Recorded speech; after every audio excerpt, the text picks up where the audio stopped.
भावानं आज होता रविवार ना मावऱ्याचा धंदा लवकरच बंद करून आईनं दीपाली घुसली भावाच्या कलेक्शनमध्ये. भावाचा कलेक्शन बापगाव नाक्यावर हाय ना त्याचं नाव आहे ओम साई किड्सवेअर आणि कलेक्शन. आता वाजले रातचं 10 ना आता आम्ही निघलो डायरेक्ट साडूंच्या घरी अंजूर कोलीवाड्याला. तर गाईचं कुठेही जाऊ नका, पाहत राहा कोलीवाड्याचा नाखवा. तर हिमांशूच्या बड्डेला तर गाईचं आता पाहूया कशी मजा येते, काय धमाल होतं. तर आता आम्ही लगेचच रस्ता आमचा भिवंडी सोनाले रोड धरलेला आहे ना गाईज, आपण पाहू शकता भिवंडी सोनाले रोड आणि आमची गाडी. तर आम्ही आता निघालेलो आहोत तर थेट बड्डेला अंजूर कोलीवाड्याला हिमांशू बाबूच्या बड्डेला. तर भावानं तुम्ही आपल्या डोळ्यानं बघू शकता काय रस्त्याची अवस्था झालेली आहे. या नाही रस्त्याला त्या लाईट नाही, काही रस्त्यानं खड्डा. मी 4 व्हीलर चालवता का होरका चालवता हेच मला आता प्रश्न पडलेला आहे. आता पाहू शकता तुम्ही किती मोठा असे खड्डे या सोनाले ते शिवनगर या रस्त्यात पडलेले आहेत. आपण पाहू शकता गाईज किती दुर्मिळ अशी अवस्था झालेली आहे या रस्त्याची. कितीतरी खड्डे असे पडलेले आहेत गाईज, आपण पाहू शकता. तर फायनली भावानं आम्ही खड्ड्यांचा मार खात फायनली नाशिक मुंबई हायवेवर आता पोचलेलो आहोत. आपण पाहू शकता नाशिक मुंबई हायवे.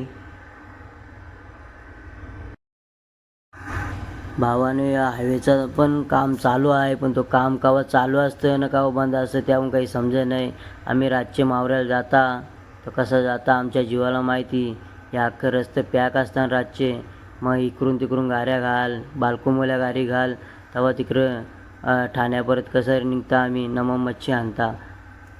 फायनली पोचलेलो भावानं आम्ही आता मानकोली नाक्यावर ना. तिथे एक स्वीटचा दुकान चालू होता रात्री 11 वाजता. तर गाईच लगेचच दीपाली उतरली खाली. मग लगेचच काहीतरी तिने घेतलेलं आहे कॅडबरी चॉकलेट्स वगैरे आणि ते लगेच पॅक करून लगेच आम्ही निघालो. भाईने पण दुकान डेंजर सजवलेला होता. मग का युगना कुशल, मग त्यांची काय मनस्थिती काय आवरलीच नाही. मग का ते या घ्यायला सांगतात त्या घ्यायला सांगतात, अख्खा दुकान बाईचा खाली करायला लावतात.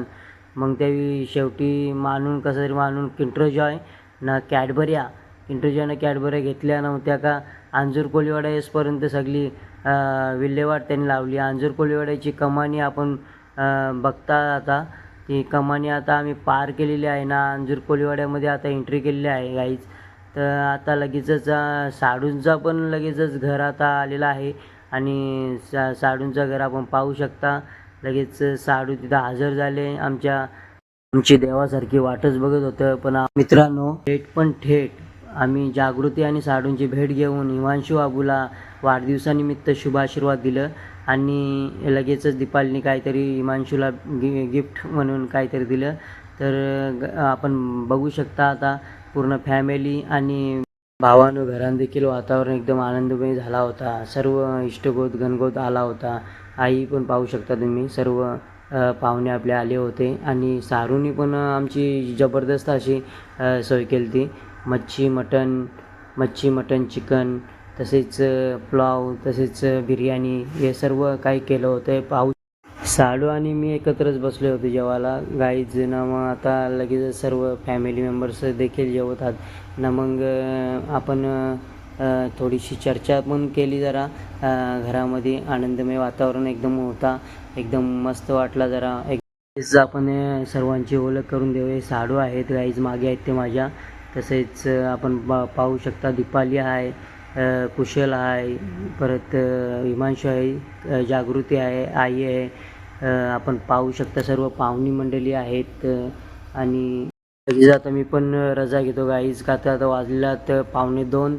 मग आता लगेच आम्हाला निघायला लागेल आमच्या शिवनगर कोलीवाड्याला. तर गाईज आता पाहू शकता तुम्ही सर्व आहेत. तर हिमांशू देखील खेळण्यामध्ये मग्न आहे. आणि गाईज कसा वाटला हा थोडक्यात केलेला प्रयत्न आमचा.